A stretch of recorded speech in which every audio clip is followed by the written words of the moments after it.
Bismillahirrahmanirrahim. Assalamualaikum warahmatullahi wabarakatuh. Waalaikumsalam warahmatullahi wabarakatuh. Alhamdulillah wa syukurillah ala nikmatillah, la haula wa la quwata illa billah bil aliyil azim. Amma ba'd. Selamat bertemu kembali, Zat. Iya. Gimana kabarnya? Alhamdulillah baik. Sampean gimana? Sehat ya? Alhamdulillah. Masih sendiri. Masih sendiri. Soal gimana, lancar? Aktivitas lancar. kuliah, kerjaan? Alhamdulillah semuanya lancar, Zat. Iya, alhamdulillah ya, masya Allah. Nah, hari ini kita akan kembali berbincang, Zat, di podcast kita ya, yang rutin setiap bulan, masya Allah, insya Allah, dengan tema batas toleransi. Wah, batas toleransi. Batas toleransi. Ini agak mengapa ini? Kenapa kok kira-kira ngambil tema ini nih, Mas Najih? Ini karena momennya tepat. Oh, momennya tepat. Iya. Di akhir tahun gitu kan. Akhir tahun ya. Iya. Di penghujung tahun. Ada banyak subhat-subhat. Iya, hal yang memang perlu kita luruskan, di mana mungkin beberapa orang ya menganggap ya biasa, apa salahnya saja, gitu ya. Kan cuma ini itulah. Iya. Tapi yang paling penting masih bersama pemateri utama dan host yang utama gitu ya. Masih bersama saya Amanah Hidayat, bersama Ustadz Al-Mukarram. Iya, masya Allah, masya Allah. Ustadz Abu Haris Danang Santoso. Iya, masya Allah. Alhamdulillah. Bicara soal toleransi, toleransi ya, gimana ini? Sebenarnya toleransi itu seperti apa ya? Pengertian dasarnya lah. Saya tadi buka dari KBBI ya tentang masalah toleransi. Ternyata yang menarik di situ, toleransi ini maknanya tidak keluar dari membiarkan dan memperbolehkan. Membiarkan dan memperbolehkan. Tidak lepas dari makna itu. Jadi membiarkan, memperbolehkan, mempersilahkan. Dan yang perlu digarisbawahi, ternyata di situ tidak ada makna ikut dan mencampur. Ikut dan mencampur. Ini garis bawahi kayaknya. Ini perlu digarisbawahi. Ya, ini perlu digarisbawahi. Banyak ternyata di KBBI sendiri itu, ketika kita membuka nanti bisa dilihat toleransi berasal dari kata toleran. Ternyata di situ tidak lepas dari makna-makna ini, memperbolehkan, membiarkan, mempersilahkan, ya maknanya seperti itu. Dan tidak ada makna mencampur adukkan atau ikut serta. Tidak ada, Zat. Tidak ada. Di sini ya. Makanya dari sini kan kita tahu bahwa memang toleransi itu yang membiarkan, boleh gitu loh. Boleh dan ya silahkan, mempersilahkan gitu. Karena biasanya toleransi itu muncul dari satu perbedaan yang terjadi di antara dua atau lebih manusia atau yang semisalnya. Jadi ketika ada perbedaan di situ, maka muncullah sikap toleransi. Nah, apa sikap toleransi itu? Sikap toleransi masing-masing punya prinsip. Masing-masing punya prinsip, masing-masing punya pendirian. Namun masing-masing mempersilahkan, memperbolehkan orang lain atau atau suatu hal yang lain untuk tetap dengan pendiriannya sendiri, tanpa kita ikut campur dalam pendirian atau keyakinan atau hal yang sebagainya itu. Jadi kurang lebihnya seperti itu, Mas Najih. Sama kayak undang-undang yang membolehkan ya, untuk semua orang beribadah sesuai keyakinannya. Iya, jadi memang kalau di aturan, kalau misalnya dia undang-undang seperti itu ya berarti memang undang-undang kita sudah mengatur masalah toleransi dalam beragama, toleransi dalam supporter bola atau apa gitu ya. Iya, memang ada, Zat. Memang harus itu. Karena baru saja momennya Piala Dunia itu, dunia. Kayaknya masih ada yang sakit hati. Dan ada harapan yang menguap. Iya, katanya ada petisi untuk mengulang kembali. Luar biasa sekali final diulang. Iya. Kembali ke bahasan, Zat. Iya. Kalau membahas tentang toleransi ini kan kayak seolah-olah Islam itu dikotak-kotakkan. Saya tidak cuma sepemahaman saya bahwa seolah-olah yang ini Islam toleran, ini Islam keras, ini Islam radikal, maksudnya dikotak-kotakkan karena satunya memberi apalah istilahnya selamat, satunya memberi apresiasi, satunya tidak, satunya bahkan mungkin tidak setuju dengan hal-hal tersebut. Akhirnya seolah-olah Islam ini melarang dan lain-lain. Jadi seolah-olah Islam itu ada banyak sekali. Islam ini, Islam itu. Dan ini kan menjadi apa ya? Jadi kayak Islam identitas. Oh, kalau Islam itu enak, Islam itu lemah lembut. Oh, Islam ini padahal kan Islam kan ya Islam. Iya. Pripun untuk tanggapannya itu? Ya, memang Islam ya Islam. Cuma tergantung kembali kepada orang yang menafsirkan Islamnya itu sendiri. Kembali ke penafsirnya. Iya, kembali ke penafsirnya. Jadi gini, agama itu tetap menjadi sebuah suatu hal yang sakral, ada aturan, ada kitab suci. Cuma dalam menafsirkan isi dari agama itu nanti bisa muncul tafsir-tafsir yang lain. Dan itu bukan cuma terjadi dalam agama Islam ya, agama Islam ada yang berpandangan seperti ini, berpandangan seperti itu. Agama lain pun sama. Ya, kalau misalkan mohon maaf mungkin kawan-kawan dari agama Kristen kan juga ada yang macam-macam ya, ada Kristen Katolik, Protestan, Jawetan, Pantekosta, macam-macam. Ya, kemudian Yahudi juga sama, mungkin ada sekte-sekte. Agama lain juga sama, aliran, ada sekte-sekte aliran. Islam juga sama, ada aliran pemikiran, pandangan dan mengatasnamakan Islam. Karena itu sesuai dengan apa yang dia pahami, apa yang dia cerna dari sumber agama yang dia dapatkan itu. Dan Nabi Sallallahu Alaihi Wasallam sudah menaskan. Jadi memang perpecahan itu sudah suatu hal yang takdir Allah gitu. Satakhtalifu ummati ala 73 firqatan. Jadi umatku ya umatnya Kanjeng Nabi. Jadi ya umat Islam itu akan terpecah menjadi 73 golongan. Kalau umat Yahudi jadi 71, umat Nasrani jadi 72, umat Islam jadi 73. Lebih banyak daripada umat yang lain. Tapi itu emang harus 73 atau hanya kiasan? Ya, itu banyak Zat. Ya bisa multitafsir ya. Tafsir yang pertama bisa maknanya itu memang tahdid, jadi memang batasnya cuma 73 gitu. Bisa juga maknanya enggak, maknanya ya itu ungkapan untuk menunjukkan banyak dan seterusnya. Kayak misalkan kita orang Jawa itu kalau misalkan kalau mengatakan swidak jaran misalkan. Ya, swidak jaran itu maknanya ya bukan jaran swidak, enggak, swidak jaran banyak gitu loh gitu. Jadi maknanya bisa seperti itu. Dan kembali ke pertanyaan tadi. Nah, jadi kenapa kok umat Islam seolah-olah ada yang berpandangan masalah toleransi ini, ada yang pandangan seperti A atau memiliki pandangan B, C dan seterusnya, yaitu karena memang kembali kepada pemahaman mereka masing-masing terhadap teks-teks dari dalil baik itu ayat ataupun hadis ataupun dari kitab-kitab para ulama. Jadi seperti itu Mas Najib. Memang kembali itu ranah fikih. Iya. Jadi memang kembali ke pemahaman siapa yang dipakai, seperti itu. Kayak gitu. Nah, kalau tadi membahas tentang yang umum Zat, ini bahas sesuatu yang spesifik. Kan seolah-olah kita itu muslim, mayoritas.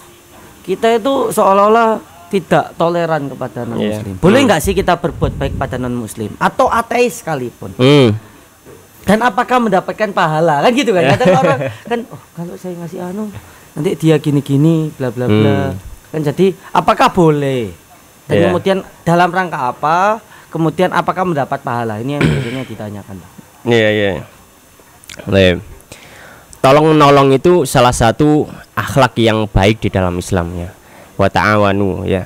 Saling memberikan tolong menolong, saling memberikan bantuan itu adalah salah satu dasar akhlak yang baik dalam Islam. Dan dalam dalam masalah tolong menolong dalam artian di sini tolong menolong dalam sisi yang tidak ada kemaksiatan. Makanya dalam Al-Qur'an disebutkan wa ta'awanu 'alal birri wat taqwa wa la ta'awanu 'alal itsmi wal 'udwan. Tolong menolonglah kalian dalam kebaikan dan ketakwaan, dan jangan tolong menolong kalian dengan dosa dan juga permusuhan. Ya, jadi di situ ada batas yang diberikan Allah Subhanahu wa taala. Tolong menolong itu diperbolehkan selama tidak ada unsur kemaksiatan. Termasuk tolong menolong yang diperbolehkan adalah tolong menolong dalam urusan agama, urusan dunia. Jadi misalkan ada tetangga kita, misalkan orang beda agama dengan kita, bangun rumah, ya kita datang ikut bangun, ikut mungkin bikin pondasi atau apalah, kerja bakti atau apanya gitu ya. Atau mungkin ada misalkan kita sebagai dokter, kemudian ada pasien dan dia adalah orang beda agama dengan kita, kita tolong. Asasnya tolong menolong, atau misalkan kita seorang guru, kemudian ada murid kita yang beda agama dengan kita, ya, ingin mendapatkan ilmu pengetahuan umum, ilmu pengetahuan, ya boleh, silakan kita ajarkan, karena itu adalah tolong menolong dalam kebaikan dan tidak ada unsur maksiat di situ. Iya. Maka selama dia kebaikan dan tidak ada unsur maksiat, nggak masalah.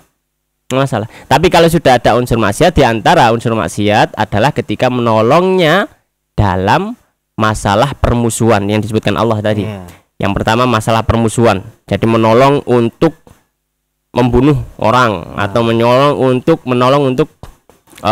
menyerang, menolong untuk membuli, menolong untuk mengejek dan lain sebagainya, menfitnah dan seterusnya, maka tidak boleh. Ya. Dan juga al-itsm di sini dosa, tolong menolong dalam perbuatan dosa, entah dosa apapun itu. Ya. Misalkan tolong menolong, misalkan ada orang mau berzina kemudian kita fasilitasi, tolong menolong. Maka di situ ada mencuri gitu juga. Iya, ada satu hal yang menjadi batas dalam masalah tolong menolong. Ya, jadi selama itu adalah hal kebaikan dan tidak ada unsur dosa, maka nggak apa-apa. Tapi kalau misalkan ada unsur dosa, maka tidak boleh. Jadi seperti itu. Tapi apakah berpahala? Apakah berpahala, kembali kepada niat si penolong. Kalau dia muslim, berpahala. Dia muslim berpahala. Kalau dia niatnya menolong untuk menolong sesama manusia. Ya, sesama manusia, maka kalau dia niatnya adalah ya karena ini perintah agama saya, kemudian saya menolong ini, ya apa namanya, siapa tahu juga nanti ada kebaikan yang bisa tertularkan kepada yang saya tolong misalkan, maka insya Allah akan dapat pahala. Insya Allah akan dapat pahala. Innamal a'malu binniyat. Ini ada peristiwa menarik kemarin. Tapi saya nggak sebut secara spesifik ya. Bahwa kan ada bencana. Kemudian biasanya kan kalau misal dari komunitas itu ada atas nama gitu. Atas nama. Terus ada beberapa hal yang memang ditolak. Alasannya kan tidak boleh memberi identitas. Mungkin jenengan juga sudah tahu, mungkin dari agama lain dan lain-lain gitu. Akhirnya mereka sakit hati kemudian menarik bantuan tersebut. Nah, sebenarnya boleh nggak sih kalau misal, mungkin kita nggak bilang dari undang-undang pemerintah ya. Kita bilang misal kita memberi, kemudian kita identitas dari komunitas kita, dari jamaah masjid inilah jamaah ibaratnya ini kan sifatnya bukan untuk kayak membangun hal-hal yang ibadah saja. Ibaratnya membantu orang lain. Membantu orang lain dalam kategori khusus bencana gitu. Kan biasanya mungkin ada kayak gitu-gitu, menurut jenengan pripun? Ya, kalau secara bernegara kan memang negara kita kan negara demokrasi. Setiap agama diperbolehkan untuk melaksanakan agamanya sesuai keyakinan masing-masing kan gitu. Nah, kalau di agama mereka memang hal itu diperbolehkan, ya secara bernegara ya kita tidak bisa untuk menghalanginya secara bernegara ya. Secara bernegara kita tidak bisa menghalanginya. Nah, mungkin yang lebih hikmah adalah gitu ya. Yang lebih hikmah adalah kita tidak perlu berbuat anarkis untuk hal semacam itu. Ya, misalkan ya kita tahu gitu ya, ada sampai videonya sampai merusak dan sebagainya. Maka kalau kalau mungkin secara hikmah, kalau seperti itu malah bisa jadi itu mafsadanya lebih besar. Malah menunjukkan citra Islam itu semakin buruk di mata agama lain. Oh, ini loh orang muslim, masa dikasih bantuan kita baik-baik kayak gini. Ya, kita ini tenda kan memang dari tempat kita gitu. Ya mau kita, tapi kan kita sudah ngasih bantuan. Akhirnya apa? Stigma masyarakat yang notabene non muslim melihat orang muslim seperti itu murka dan sebagainya. Ya akhirnya mereka semakin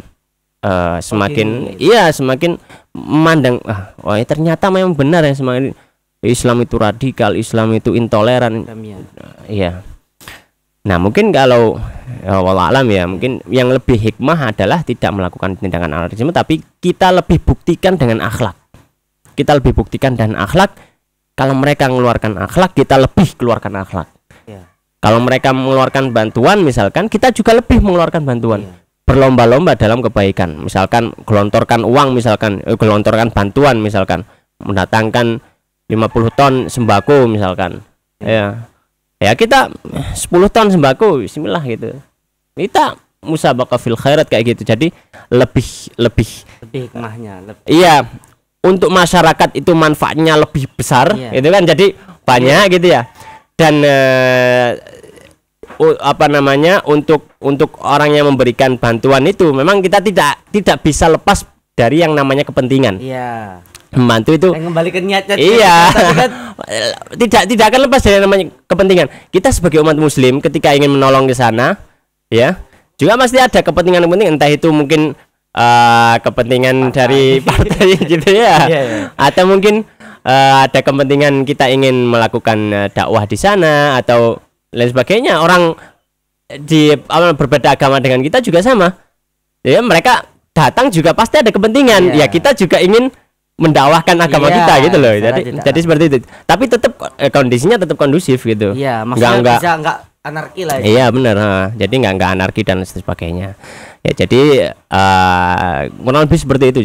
Dan apa namanya, kaidahnya para ulama menentukan bahwasanya kalau misalkan kaidah dalam mengingkari suatu bentuk kemungkaran atau hal yang tidak baik, itu salah satu syaratnya adalah tidak menimbulkan kemungkaran yang lebih besar, tidak menimbulkan keburukan yang lebih besar.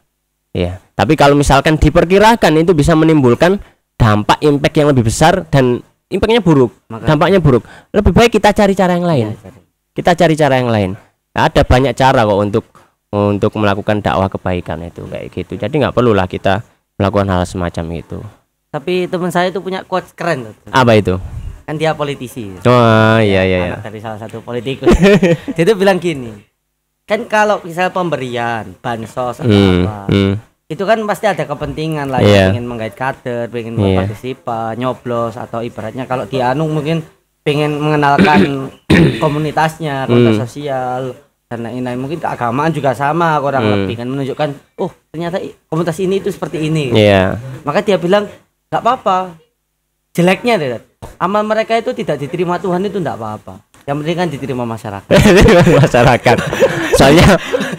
Soalnya kepentingan mereka untuk mendapatkan pandangan masyarakat. Iya, maksudnya kan kembali lagi kan bahwa kan mereka mendapat balasan dari Tuhan terkait amalnya, niatnya. Tapi kan setidaknya bantuannya itu tersalurkan.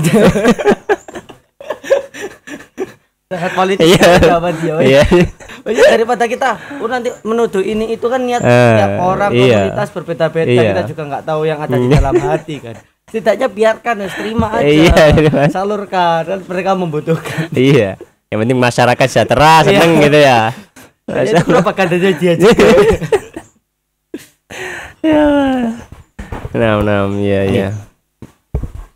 Ya. Lanjut Zat, ini mungkin karena kita di keluarga yang di Indonesia yang banyak suku, banyak budaya. Ini kan oke, kalau misal kita di keluarga mayoritas di Islam itu tidak masalah insya Allah untuk hal-hal seperti ini. Tapi ketika ada perbedaan, misal kayak hijrah, keluarganya non Muslim misalnya dari apapun, kemudian mualaf, kan. Sementara keluarga utamanya itu masih menganut aliran sebelumnya. Agama sebelumnya. Dia minoritas lah kemarin. 1, 2 orang, 3 orang mungkin, atau 4 orang. Nah itu seperti apa? Kan kita tidak bisa tiba-tiba, apalagi kalau kita mungkin berhubungan dengan tetangga, berhubungan dengan masyarakat. Kita itu bisa ngasih enggak? Mungkin maaf saya sudah bla bla bla. Tapi kalau berkaitan dengan keluarga atau bahkan keluarga dekat, ketika ada event, kemudian ada acara keluarga, kan tidak dapat dipungkiri bahwa spesial pagi ini. Spesial. Masya Allah. Ya lanjut gimana? Ya gimana lanjut? Kita tidak bisa kabur dari keluarga itu, gitu kan. Maksudnya seorang anak kan tidak bisa memilih siapa ayah mereka, ibu mereka, gitu. Jadi ya gimana gitu loh. Saya ini di lingkungan yang tidak bisa gitu, maksudnya lebih sulit lah istilahnya. Apakah gimana Zat untuk mereka ini, apakah ada apa gitu? Soalnya kan kalau kita enak, ini bisa, ini gak boleh, ini kan soalnya kita diberikan keleluasaan. Ibaratnya kita Islam, ketika Islam itu udah tersebar luas. Mungkin ketika dia mungkin kayak Islam di Mekah, dia minoritas di sana gitu. Jadi, seperti apa Zat mungkin? Jadi gini, kemarin saya sempat bikin tulisan mengenai di mana ya? Ya di web juga saya posting di Instagram juga. Masalah merayakan hari besar agama lain. Merayakan hari besar agama lain dan pandangan para ahli fikih klasik dalam masalah ini. Saya menukilkan beberapa nukilan dari kitab-kitab para ulama tersebut yang notabene klasik, mereka para ulama-ulama yang terdahulu dan mereka juga pakar dalam masalah fikih Islam. Iya. Di antaranya bisa dilihat nanti di kitab Al-Iqna. Iqna itu syarahnya Abu Suja. Syarahnya Abu Suja oleh Khatib Syrbini. Iya. Oleh Khatib Syrbini. Ada di dalam Al-Iqna, ada di dalam syarahnya Al-Iqna itu sendiri ada namanya Hasyiah Bujairimi. Kemudian ada dalam kitab-kitab yang lain kita sebutkan di situ ada beberapa. Memang untuk masalah khususnya hari besar gitu ya. Ini bertepatan dengan hari ini kan hari besar agama lain. Iya ya, hari ini hari besar. Lupa sampean. Oh ya enggak ikut. Enggak saya tandai. Kan tanggal abang tapi enggak punya tanggalan. Tanggalan yang HP ya karena warnanya merah enggak ada hijau. Iya, jadi kan seperti itu. Saya tuliskan bahwasanya bagi kaum muslimin hendaknya tidak ikut merayakan atau tidak ikut dalam seremoni hal-hal yang berkaitan dengan hari raya agama lain. Dalam hari raya agama lain, dan di situ para ulama memberikan hukumnya ya kita. Dan kalau memang memang dalam fikih kan ada 5 ahkam gitu ya, ada hukum, dan para ulama menyebutkan ya tidak boleh hukumnya, bahkan sampai tingkatan haram, dilarang. Misalkan ikut merayakan hari besar agama lain. Alasannya ya disebutkan oleh para ulama tersebut, diantaranya ya itu bentuk tasyabuh terhadap orang-orang yang beda agama dengan kita. Tasyabuh itu menyerupai dengan identitas yang khusus bagi agama tersebut. Ya. Kayak baju, atribut atau apapun itu, atau mungkin kegiatan gitu. Ya, dan secara teksnya gitu disebutkan di situ waman yuwafiqul kufar fi ayadihim. Dalam lafadz yang lain ada beberapa ulama yang menyebutkan wahannahu hanna adzimmi ya bi'idihim. Ya, ikut dalam hari besar mereka, atau dalam artian ikut di sini ikut merayakan dan seterusnya. Dalam ulama yang lain menyampaikan bahwasanya dan hanya mengucapkan selamat, maksudnya selamat untuk hari raya kamu dan sebagainya. Nanti untuk orang muslim maka ini tidak diperkenankan. Hal seperti itu. Kemudian ada salah satu komen gini. Nah, bagaimana dengan saya? Keluarga saya itu non muslim. Jadi orangnya komen gitu. Dan saya nggak bisa lepas dari mereka. Nggak bisa, namanya keluarga ya. Di situ disebutkan budenya gitu, budenya dan ya dekat lah, mungkin satu tempat tinggal dan seterusnya. Maka kita katakan untuk yang memang keluarganya ada yang berbeda agama dengan kita, maka kita katakan kalau misalkan momen itu adalah momen berkumpulnya keluarga. Jadi kayak misalkan biasanya kan hari besar kan tanggal merah ya. Iya, tanggal merah. Tanggal merah itu kan biasanya momen untuk kumpul keluarga. Jadi dalam misalkan keluarga yang mungkin nggak pernah kumpul, cari tanggal kumpul kapan nih gitu. Dari dulu cuma rencana saja gitu kan. Wacana tidak terrealisasikan. Ya biasanya itu akan terwujudkan ya momen-momen seperti itu ketika momen-momen tanggal merah atau liburan. Iya, atau liburan. Hari besar lah. Iya, hari besar kayak gitu. Makan kupat. Nah, maka kalau kita katakan kalau misalkan memang pas itu ya memang pas keluarga kumpul-kumpul, dalam artian ini kan acara keluarga gitu ya, acara makan-makan keluarga, ya boleh silakan makan saja, nggak apa-apa. Kita makan santai, ngobrol, budenya datang, mungkin beda agama dengan kita, gimana bude, sehat bude, nggak masalah. Terhadap muamalah Serawung. Serawung. Iya, serawung bahasa Jawa ini gitu. Jadi ikut serawung nggak apa-apa. Tapi kalau sudah mencapai pada ritual-ritual keagamaan, ya, atau hal-hal yang sudah menyentuh agama, maka kita tidak. Maka kita tidak. Ya. Nah, bagaimana? Apakah kita juga mulai selamat gini-gini dan itu? Ya kita tanya saja. Kita misalkan ada gimana kabarnya, sehat ya, gini-gini. Nggak perlu kita ucapkan selamat ini dan itu dan seterusnya kayak gitu. Ya, itu cuma tanya kabar aja, sehat atau apa gitu ya. Selamat pagi. Yang selamat pagi. Ya ngobrol aja, ngobrol gitu loh. Jadi kita carilah topik pembicaraan. Nggak harus kok topik pembicaraan itu seperti itu. Piala gitu. dunia kan bisa. Iya, kekecewaan warungku yang juga bisa. Ya jadi kan ya bisa kan ya. Termasuk juga makan-makannya juga boleh silakan. Iya. Tapi kalau sudah misalkan masuk makanan yang tidak diperbolehkan. Ya misalkan kalau ada homer atau kalau ada babi misalkan, ya kita tapi tidak kan lah. Tahu udah. Ya namanya orang nggak tahu ya. Wah, syukur gimana. Nah seperti itu. Tapi kalau sudah masuk ranah agama maka hendaknya kita punya batas gitu loh. Kita punya batas, punya prinsip. Jadi istilahnya? Prinsip itu tidak harus kita buang untuk mendapatkan kebersamaan. Iya. Orang itu bisa bersama meskipun prinsipnya beda. Iya. Iya, orang itu bisa bersama meskipun prinsipnya beda. Ya, misalkan Mas Najis misalkan taruhlah nggak suka kopi, saya juga suka kopi. Kemudian datang ke warung kopi, tetap bisa bersama meskipun saya minumnya kopi sama es gitu loh. Jadi tetap bisa bersama. Dan itu misalkan kalau di dalam agama kita, agama Islam, para sahabat diantara contoh yang paling real diantara para sahabat yang dia nggak sinkron, dia itu nggak prinsipnya beda, tapi bisa bersama. Sahabat Abu Bakar dan Umar. Abu Bakar dan Umar. Beda jauh, tipikal orangnya, sifat karakter itu beda jauh. Abu Bakar itu orangnya lembut, orangnya nyantai gitu ya, dan seterusnya. Sahabat Umar ini orangnya tegas, gitu ya, pokoknya apa sikat gitu loh.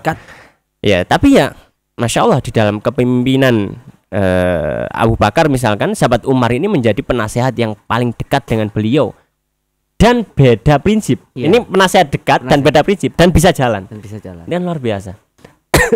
Jadi kembali kita ulangi bahwasanya untuk mendapatkan kebersamaan tidak harus kita mengorbankan identitas atau mengorbankan keyakinan yang kita miliki. Ya. Jadi ya tetap bisa kita misalkan punya teman, punya keluarga dari orang yang beda agama dengan kita bisa tetap baik dengan mereka, ngobrol dengan cara yang lain gitu loh. Jadi seperti itu. Ngasih hadiah mungkin ya, ngasih hadiah bisa. Yang di luar event maksudnya, ngasih hadiah di luar event. Ya mungkin Mas mau kenal gitu. Bukan. Ini jadi misionaris. Misionaris muslim. Mbak tak kado. Oh iya makasih. Kok bukan tahu. Iya. Jadi kurang lebihnya seperti itu Mas Naji. Iya Zat. Jadi emang tetap ya Zat untuk mengorbankan. Kayaknya ada contoh yang lebih dekat Zat. Iya. Kayaknya jenengan kan Zat, berbobot, pendiam itu kan. Saya minum dulu ya. Saya selengean. Jadi sebenarnya udah berbeda ini. Mungkin ini tinggal 2 pertanyaan Zat. Iya, apa itu? Bagaimana jika kita itu ikut bergembira dengan euforia? Saya juga termasuk yang bergembira Zat. Saya sebagai seorang gamer itu biasanya banyak event.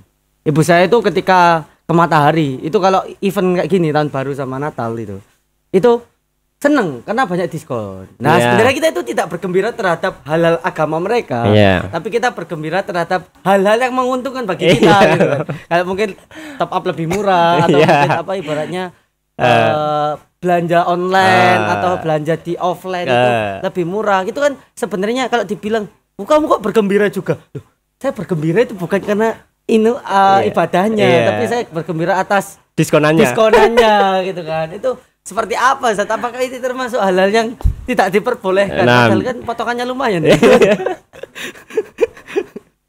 Iya. Kadang-kadang juga gratis ongkir kan. Waduh, iya, gratis ongkir.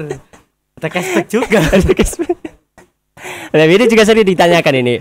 Nah, gimana kalau misalkan diskon Natal misalkan taruhlah kita gitu ya, atau diskon acara tahun baru atau diskon Apalah iya, perayaan agama lain lah, taruhlah gitu.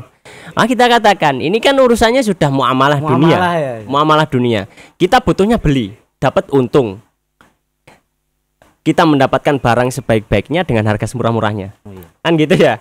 Prinsip kita kan seperti itu ya. Otak-otak orang nawar kan gitu ya. Gimana cara dapat barang itu sebaik-baiknya tapi ada harga semurah-murahnya.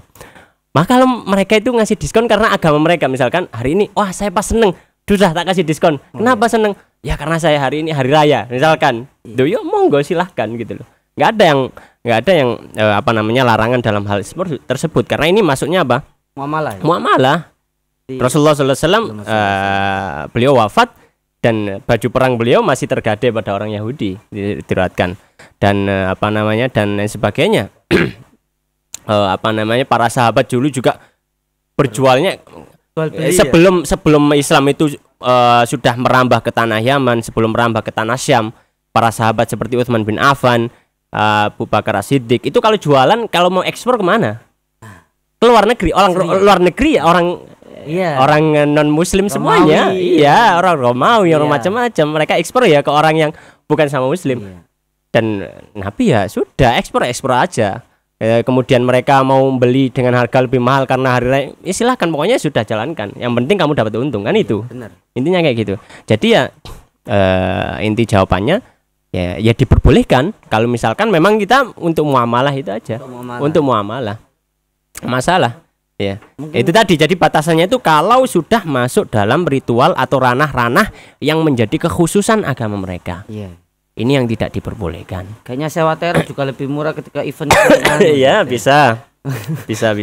Kan banyak itu event, mungkin diskon itu kan. Catering juga diskon itu kan enak ya. Iya. Cari diskonan itu ya. The last question. Ya. Itu terkait dengan secara gamblang kalau kita tadi kan secara ibaratnya bahwa batas toleransi kemudian 1, 2, 3, 4, 5 itu seperti apa supaya lebih mudah mungkin. Oh 1 itu ini gitu. Oh 2 itu ini. Gitu. Lebih di poin-poin itu ya. Poin-poin kan mungkin. Jadi untuk para pendengar yang menonton secara offline ataupun online bisa gambarannya lah. Kalau tadi kan seperti ini mulai memahami ibaratnya bagaimana, kenapa kok tidak boleh, kenapa kok ini ibaratnya dalil, apalagi orang-orang awam kan ketika melihat dalil, wah dalil, wah bingung. Tapi kalau poin-poin kan lebih mudah. Iya. Jadi saya buat poin aja ya. Poin yang pertama ya, atau mungkin kesimpulan itu ya, poin yang pertama bahwasanya toleransi itu hukum asalnya adalah boleh. Bahkan sampai pada taraf berbeda agama dengan kita. Hukum toleransi asalnya adalah boleh karena dia sikap, maka boleh hukum asalnya. Jadi toleransi hukum asalnya boleh kecuali kalau sudah sampai pada ranah mengikuti ritual ataupun kekhususan agama lain. Ritual ataupun kekhususan agama lain yang itu menjadi identitas mereka. Maka di situ batas toleransinya.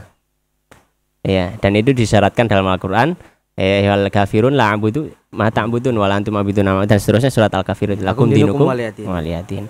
Kamu punya agama, oke silahkan kamu beribadah sesuai dengan agamamu. Saya juga punya agama, tapi maka biarkan saya untuk beribadah dan meyakini menjalankan syariat agama saya sesuai dengan agama saya. Dan tidak harus kita mencampur agama kita. Nggak harus saya itu kalau ketika Jumat itu saya Jumatan, kemudian hari Ahad hari Sabtu saya ke sinagog, kemudian hari Ahadnya saya juga ke gereja. Kamu juga hari Ahad ke gereja, nggak harus kalau hari Jumat datang ke masjid saya. Kasihan. Kenapa? Jauh. Iya, jadi kita punya batas-batasan gitu loh. Betul. Jadi kita punya batas-batasan. Dan insya Allah semua agama memahami hal itu. Iya. Batas toleransi itu kalau memang benar-benar memegang teguh agama, mereka ingin tidak ada satu agama pun yang meyakini agama lain itu adalah agama yang benar. Iya. Tidak mungkin. Karena agama itu doktrin. Iya, doktrin. Agama itu doktrin, saya yang benar. Iya. Kami lah ya. Kami yang benar, agama ini yang benar. Orang Islam mengatakan Islam yang benar. Orang lain yang nggak benar. Iya. Agama lain nggak benar. Tapi agama lain sebaliknya. Orang Kristen mengatakan orang Kristen yang benar. Islam nggak benar. Agama ini nggak benar, agama ini nggak benar. Orang Yahudi juga yang benar ya Yahudi. Oh, agama lain nggak benar. Orang Buddha juga sama, orang Hindu juga sama. Agama, insya Allah semua agama mengatakan seperti itu. Jadi tidak ada agama yang kemudian mengatakan bahwasanya agama saya benar, ya, tapi agama kamu juga benar kok. Waduh. Itu nggak mungkin. Iya. Karena kalau misalkan agama orang lain benar lah, berarti keribetan di sana. Ya berarti kenapa kamu kok nggak ikut sama saya kalau saya juga benar? Iya. Itu kan ya. Nah, maka Kontradiksi lah. iya menjadi suatu hal yang kontradiksi seperti itu. Kalau misalkan ngomong ya ini kan selera, misalkan selera saya lebih, misalkan kayak saya suka kopi hitam, kamu sukanya kopi cappuccino misalkan. Mungkin kan agama itu bukan masalah selera. Kalau masalah ketuhanan, masalah kebenaran itu tidak masalah selera atau tidak selera gitu. Tidak selera ataupun selera. Dan tidak pernah kita mendapati orang kemudian masuk suatu agama yang baru bagi dirinya dan mengatakan alasannya karena seleranya. Kenapa? Nggak mungkin, karena nggak mungkin. Imma karena memang dari lahir dia agama itu, atau mungkin dia mencari dengan masa pencarian, masa pencarian kemudian mendapati oh ini benarnya di sini. Nggak mungkin orang itu ya saya seleranya di sini. Kayaknya hari ini saya moodnya ini. Nggak mungkin. Semua orang manusia normal pasti menganggap dia tidak berprinsip. Nah itu. Makanya nah yang menarik itu mungkin sampean pernah lihat ya video seorang yang ada di luar negeri itu, orang bule lah, dia mengatakan bahwasanya kalau saya mau bertaruh ya mungkin nggak boleh. Kalau saya mau bertaruh agama apa yang akan menjadi pesat di dunia ini, saya bertaruh untuk Islam katanya. Pernah dengar ya? Pernah tahu ya videonya kan seperti itu kan ya? Saya orang Kristen gini, saya memiliki penyumbang dana di gereja Katolik dan seterusnya. Alasannya kenapa? Alasannya adalah karena agama Islam itu yang paling benar-benar teguh dengan pendirian gitu loh. Teguh dengan pendirian. Nggak mudah tergoncang dengan ombak atau arus atau apapun itu. Istilahnya wala-wali zaman itu nggak mempengaruhi agama. Identitas kita ya seperti ini, ya seperti ini, nggak bisa berubah. Ya, agama saya ini. Meskipun langit ini berubah menjadi hijau misalkan, atau hijau, tanah biru aja tuh. Misal langit ini sudah berubah menjadi hijau, atau tanah ini kemudian berubah menjadi merah. Ya saya tetap ini. Iya. Nggak ikut berubah gitu loh, nggak ikut berubah. Jadi itu salah satu mungkin selingan di sini ya. Nah, intinya adalah bahwasanya kembali ya mungkin poinnya cuma satu itu aja ya. Poinnya itu cuma satu. Tidak menyentuh ke ritual, keagamaan, identitas. Toleransi hukumnya boleh selama tidak menyentuh kepada ritual agama lain ataupun identitas khusus bagi agama tersebut. Iya. Itu intinya. Itu Mas Aceh. Luar biasa memang. Masya Allah. Iya seperti itu ya. Sepertinya memang Bismillah. Saya malah kepikiran topik bulan depan. Iya. Soalnya kalau ini dibahas pertanyaan tambahan ini pasti lama. Oh pasti lama. Pasti lama. Iya. Ya nggak apa-apa. Mungkin bulan depan Insya Allah kita bahas topik yang lebih menarik gitu ya. Jadi teman-teman jangan sampai lewatkan. Terkait agama. Iya. Jadi seperti itu, dan ini hendaknya disadari juga oleh kawan-kawan gitu ya, mungkin yang ya selama ini merasa nggak apa-apa kok, baik-baik saja gitu ya. Sebenarnya tidak seperti itu juga. Iya. Jadi kan hanya ucapan kalimat loh. Syahadat kan juga kalimat. Iya. Nikah itu juga cuma kalimat tapi berbeda. Iya. Bedanya cuma kobil itu sama ini upahnya atau ini bayarannya. Iya. Itu berat ya. Satu kalimat yang buat saya mikir-mikir dulu. Iya. Banyak orang sih bukan saya.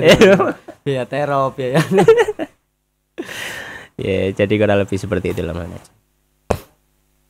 Boleh nggak Zat? Ini pertanyaan, bukan pertanyaan. Apa ini?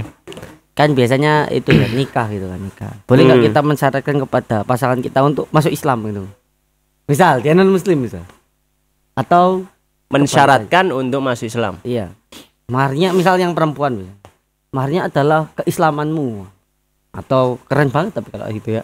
Yang lain maharnya seperangkat alat sholat, dia maharnya. Kalau maharnya adalah keislamanmu enggak boleh. Kalau maharnya itu enggak boleh. Ya. Karena mahar itu harus sesuatu yang bisa dinilai dengan harta. Oh, nggak bisa. Orang masuk Islam nggak bisa dinilai dengan harta. Berapa value-nya? Nggak bisa. Sahamnya nggak bisa. Nggak bisa. Ya, kalau mungkin saya nikahi kamu dengan mengajarkan surat Al-Fatihah, bisa karena orang mengajarkan Al-Quran ada nilainya, jasa. Itu di mana ada? Saya hafal kok Al-Fatihah. Barangkali seperti itu. Barangkali seperti itu. Ada boleh Tat. Ya, terus lanjut gimana tadi? Jadi kan itu tadi Tat. Mungkin kan seru ya. Tapi nggak boleh ternyata ya. Atau mungkin nikah jadi nggak sah nikahnya. Dan nanti maharnya jatuhnya mahar misal istilahnya. Oh, mahar misal. Mahar misal itu dilihat dia keluarga seperti apa, tingkat kecantikannya seperti apa, kemudian apa yang mungkin punya kakak atau adik. Kalau yang sudah nikah dulu maharnya berapa, dikira-kira ditaksir rata-rata kalau wanita seperti ini maharnya berapa. Aduh, repot juga ya. Nah, nanti itu yang dibayarkan oleh suaminya. Seminar pranikah. Aduh, ini bahaya ini. Bahaya. Ilmu sudah menumpuk tapi keuangan masih belum. Keuangan masih seret. Iya. Ini gimana Zat? Kayaknya waktu sudah menunjukkan pukul 9:30 ini 9:23. Insya Allah kita lanjutkan di podcast yang selanjutnya dengan tema-tema yang lebih menarik mungkin ya. Pokoknya sampean kan pinter gitu ya, cari-cari tema yang gitu ya. Iya, cari masalah juga. Ya mungkin untuk pertemuan kali ini, podcast kali ini sampai di sini. Jadi kesimpulannya toleransi itu boleh, tapi ingat ada batas-batasnya. Dan batasnya itu mudah, tidak apa tadi tentang ritual keagamaan, ismi, dosa itu kan. Kalau menolong dalam dosa itu nggak boleh. Dan uduan, permusuhan itu kan untuk menyelakai orang lain atau lain-lain. Dan juga yang terakhir, jangan memakai atribut identitas yang khusus bagi agama lain mereka. Karena itu nanti kita bisa menyerupai seperti mereka. Jadi nanti orang juga bingung, kamu ini agamanya apa? Mirip-mirip gitu kan. Maksudnya kalau fans MU aja gitu. Jangan pakai yang lain itu. Kan dianggap kamu pelin-pelan dalam hal sepak bola loh. Misal saya fans MU terus pindah ke City kan jadinya kamu ini pelin-pelan, supporter yang pelin-pelan. Apalagi masalah agama yang lebih serius daripada sepak bola. Ya, jadi apapun pilihannya tetap toleransi, tapi tetap ada hal-hal yang perlu kita junjung tinggi, yaitu prinsip agama kita sendiri. Iya, benar sekali. Mungkin itu. Ada tambahan Zat mungkin? Enggak ada. Sudah. Demikian kami dari tim Mojokerto Hijrah. Dan saya juga Ngaji Sunahyu. Ngaji Sunahyu juga ya. Saya Amanah Hidayat undur diri bersama dengan Ustadz Danang. Mohon maaf kalau misalkan ada kata-kata yang bila ada salah, disclaimer dulu ya. Ya, kami tutup. Assalamualaikum warahmatullahi wabarakatuh. Waalaikumsalam warahmatullahi wabarakatuh.